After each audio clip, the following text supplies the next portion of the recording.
Hai semua. Selamat datang ke dapur Neni. Hari ni kita nak masak mi goreng basah yang sebelum mula. Jangan lupa tekan like, komen dan subscribe dulu ya. Pertama sekali, kita sediakan bahan kisar. Kisar halus bawang putih, halia, kunyit hidup, bawang merah, lada merah dan ikan bilis. Ini akan jadi asas rasa untuk mi goreng kita nanti. Lepas tu, kita buang biji dari cili hidup supaya tak terlalu pedas.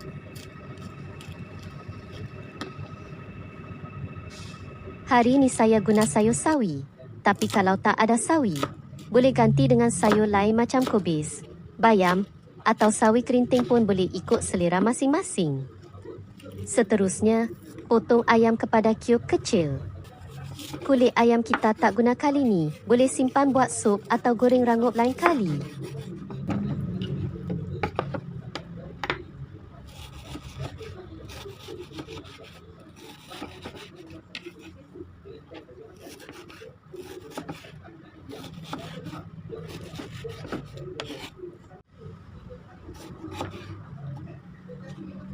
Tomato kita potong dadu.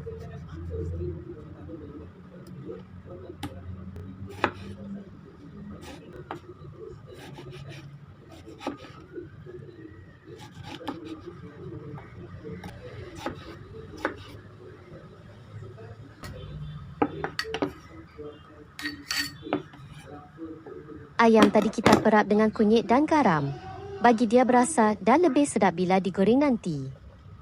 Semua bahan ni kita boleh ketepikan dulu. Lepas tu, kita panaskan minyak dalam kuali. Bila minyak dah cukup panas, kita goreng ayam yang diperap tadi sampai masak dan keemasan.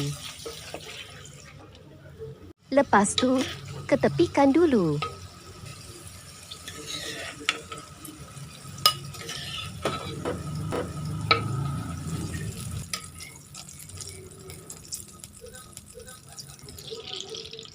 Dalam kuali yang sama, kita tumis bahan kisar tadi sampai naik bau wangi dan pecah minyak.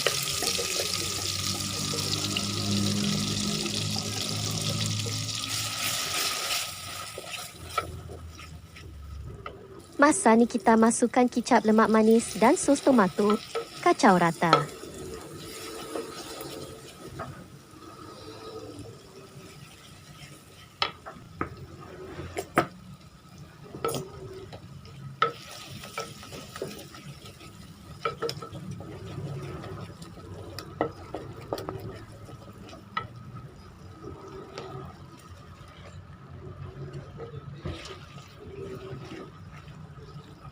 Kemudian kita masukkan sayur sawi yang telah dipotong tadi bersama sedikit garam. Gaul sampai sayur separuh layu.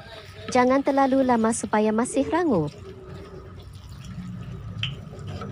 Sekarang dalam kuali lain, kita buat crumbled egg. Pecahkan telur. Masukkan sikit garam ikut cita rasa. Kacau sikit dan goreng dalam minyak yang cukup panas supaya tak melekat. Bila telur dah masak elok, angkat dan ketepikan.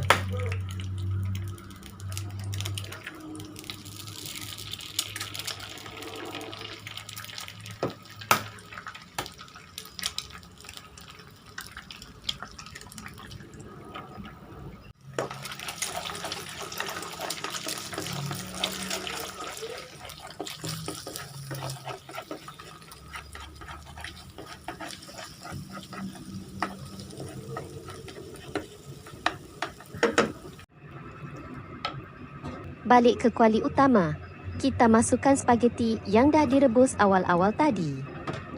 Nak guna mie lain pun boleh, tapi kalau spageti, jangan overcook, cukup sampai al dente, supaya bila goreng tak jadi lembik sangat. Masukkan crumbled egg, ayam goreng tadi, dan tomato dadu. Gaul semua bahan tu sampai sebati dan semuanya bersalut dengan sos. Kalau nak basah sikit, boleh tambah sikit air rebusan spageti tadi. Dan siap. Tengok tu spageti goreng basah yang penuh rasa. Warna pun menarik.